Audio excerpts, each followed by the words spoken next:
Welcome to the MapleSEC 2023 OT Cybersecurity Panel Discussion. I want to welcome our panelists today. I'll start with Tom Everett, the Vice President of Systems Architecture, and he's a CISO at Metrolinx.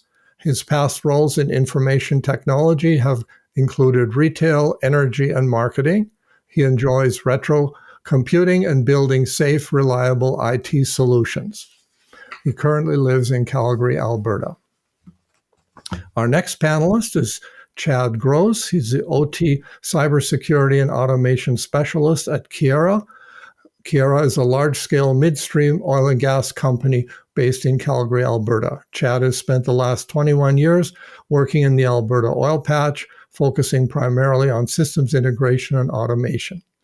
In his spare time, Chad can be found on his farm, raising Highland cattle or tinkering in his home lab. He holds an industrial instrumentation engineering technology designation from the Southern Alberta Institute of Technology. Last but by no means least, Ronnie Scott is currently the Chief Technology Officer at Charter Telecom, Inc., a value-added reseller specializing in IT and OT service delivery.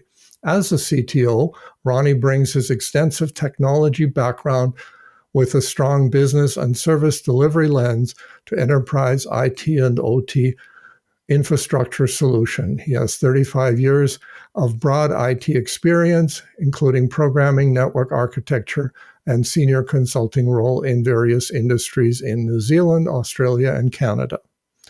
Welcome, gentlemen, to our panel today.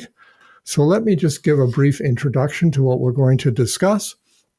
We're going to focus on the state of operational technology, abbreviated OT, cybersecurity, in various industries.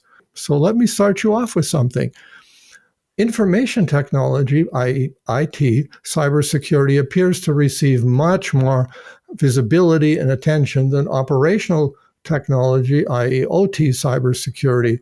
What do you attribute this to? Or perhaps you disagree with this particular comment.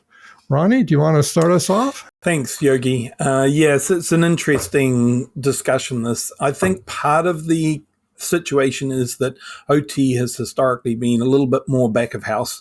It doesn't mean that security hasn't been high on the mindset of all those running operational networks, but to some extent there's been this separation, these two worlds, and until recently, as data has become much more prevalent and people have been much more interested in seeing their operational networks, we've tended to leave the operational network completely isolated and separated, and in some cases not connected to the internet at all.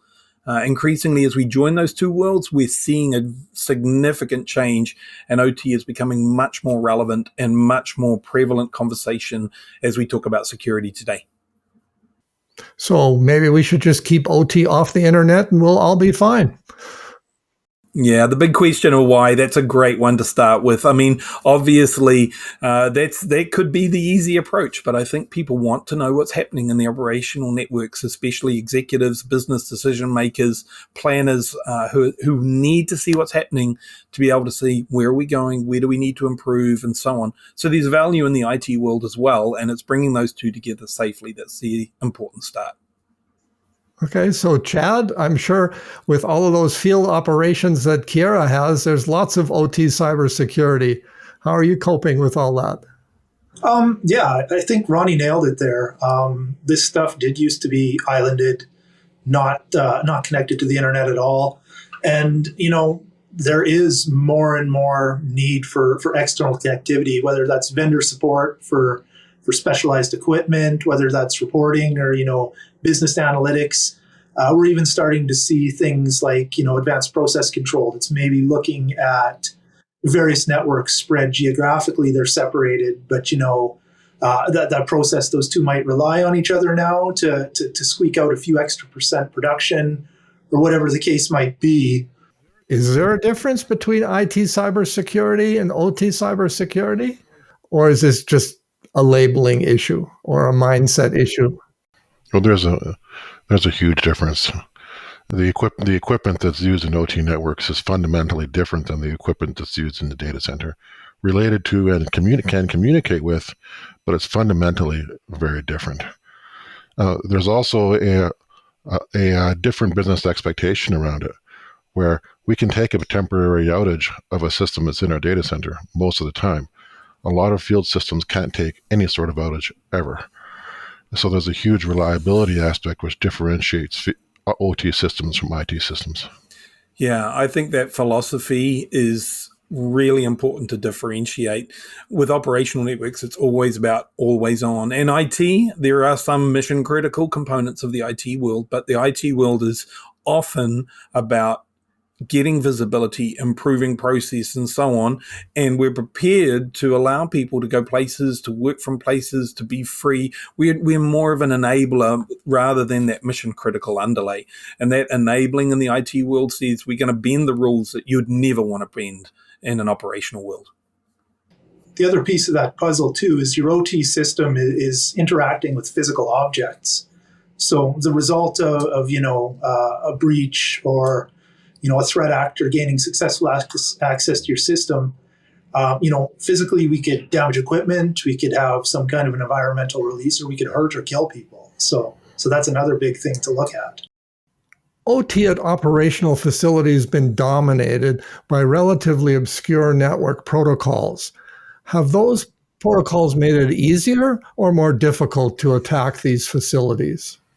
You say in the question, have these facilities been dominated by obscure network protocols? And obscure is an interesting word because the whole security through obscurity thing was actually a form of protection and has been and probably still is in certain cases.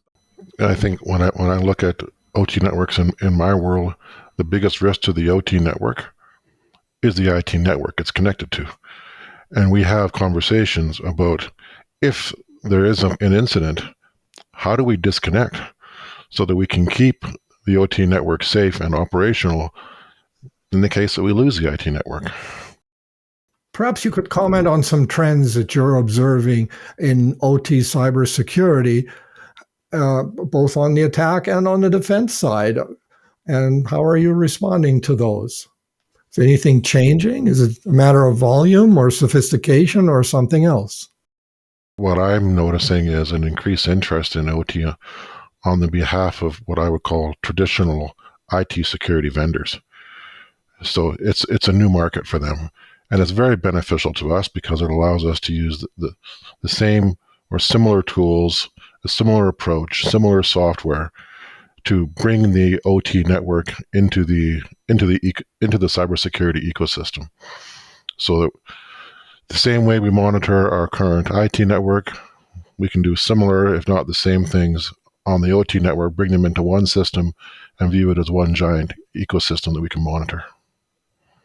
Ronnie or Chad, anything you're observing in trends? Yeah, I guess I'd agree with what Tom's saying there. This is going on, you hear about this IT-OT convergence, and that is kind of trying to get all of this data available and analyzed. The biggest trend I'm seeing, this has been going on for a few years now, is just visibility. At the end of the day, you can't control what you can't measure. Some of these tools that have existed in IT for, the past 10 years or longer, gaining visibility into your assets. What assets are on our network? What kind of firmware are they running? What's their make and model? Vendors are generally pretty good about saying we've identified this vulnerability and it applies to this specific controller with this specific firmware. But if you don't know what your controller is, what firmware it's loading, that information is, I wouldn't say it's useless, but it's not helpful. And the trend that I'm seeing a lot of is that we're seeing cross-pollination of learning between the two worlds. So we want to begin to learn those lessons we learned from IT. And that's not saying IT is better. We learned the lessons because we made the mistakes. Let's learn from each other's strengths and weaknesses and take what IT learned in the past and say, let's apply those concepts of segmentation and isolation and control points to the OT world. Ronnie, you made two amazing points there. I think that the first one is around the change in culture. 10 years ago, at design time, cybersecurity may or may not have been a criteria. The second point you made around segmentation is a great jumping off point into zero trust. the point of entry is still going to be the laptop where the phishing link got clicked. So why does everybody in the organization on a flat network have access to every system? Like everybody else, I like to kid around once in a while and make the point, why does Tom have access, or why do I have access to the login screen on the payroll system? There is no legitimate reason for me to have access to that system. But prior to changes, I would have had. In the current world with zero trust implementation, I have only access to the systems that are in my scope of role. I look at it strictly from the perspective that it reduces the blast radius. A compromised device can only be used to attack systems that the device has access to. So on a flat network, as Ronnie pointed out, it's everything, and it spreads quickly. On a zero trust network where, as I said earlier, the laptop only has access to the user's scope of role, the blast radius is much, much smaller. And the trend I'm seeing is creating a second account for that with those privileges. It accomplishes two things. That's one more account that would need to be compromised, but also, from a system safety standpoint, it's a conscious decision that I'm having to log out of my regular day-to-day account, log into my account that has these elevated permissions. And it's just, call it a sober second thought, or just a break in that process. Not only is it more secure, it also prevents somebody from maybe accidentally-ing a system by, doing something they didn't think they had permission to do. Yeah, and we can go even further than that. You can have the dash admin account, which someone always has. But for some, we're even going beyond that with the password management systems, which means that you have to book out. You actually get permission to access that administrative account for a short period of time. You check it out like a library book, and at the end of the day, you check it in. So that way we know who's had it, when they've had it. You don't just automatically get your own. With the type of implementation that Chad and Ronnie are discussing, is incremental audit on those. It's hard to audit every user activity by every team member. But if it's an administrative account that requires specific login to do those things, you can audit the entire thing. And you can go back to the user and say, hey, can you show me the ticket? Can you show me the approval? Can you show me why you made this change?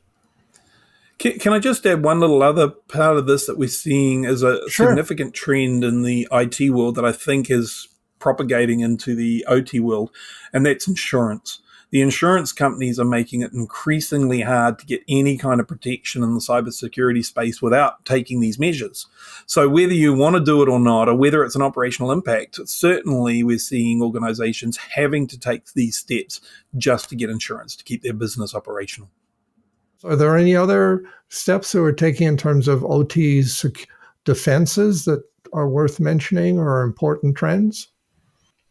I think Chad touched a little bit on inventory, knowing what device is where with what firmware. And in an environment like Metrolinx or like Kira, where a lot of the equipment is in the field, vulnerability management becomes an issue. We're seeing a trend more and more being asked by implementation teams who are, for example, building rail lines, what rules would you like us to write into the agreement with the subcontractor? I think that's an amazing trend. It's excellent. Okay. So sometimes Canadians see themselves as kind of at the edge of the known world, so that the nation actors really don't care about Canada, so I don't need to take extraordinary steps. Do we see any bad actors that are sponsored by nation states poking around Canadian operational facilities? Canadian money is still good money to an attacker. They don't care. If they can hold you to ransom and they can get you, they don't care who it is. And don't think those bots are out like, we're going to pick this one hospital down in the southern state of the US and we're going to attack them. That's not how this works. There are bots that are just rampantly attacking every single IP address they can get. Once they've cracked open a door, that team sells that information to another attacker. They then get in there and dwell and find out what's there. They then sell that attack information to the next attacker, and that attacker says, okay, I can get into an OT network here, I'll do it. So it's not about being targeted, it's about being connected makes you a target. maybe we'll just have one closing comment from each of you. I'll pick on Chad to start. I think at the end of the day, all of this comes down to, two topics we've discussed in detail. One is access. Who's accessing your systems and how? How are we controlling that external access into the system and how are we monitoring it? And the second is just, asset management. What do you have? What are its risks? How have you mitigated those? How have you ranked those? The last thing I'd like to say is that you don't want to be afraid. I mean, you need to be cautious, but being able to actually take these steps can truly transform your business and allow you to do things you could never have done any other way. I'm just going to extend what Chad said because I think it's important that it comes back to fundamentals. So Zero Trust is amazing, and there's lots of really cool things we can talk about in cyber, but at the end of the day, it comes down to, do you have appropriate governance? Do you have appropriate GRC? Do you have an appropriate process for knowing who did what and who's in the organization and who has left the organization? Well, thank you, gentlemen. I appreciate you sharing your time, your experience, your expertise with our MapleSEC audience here in the fall of 2023. So I'm grateful for your contribution, and I wish you well as you help your customers and your organizations meet this threat and keep everybody safe.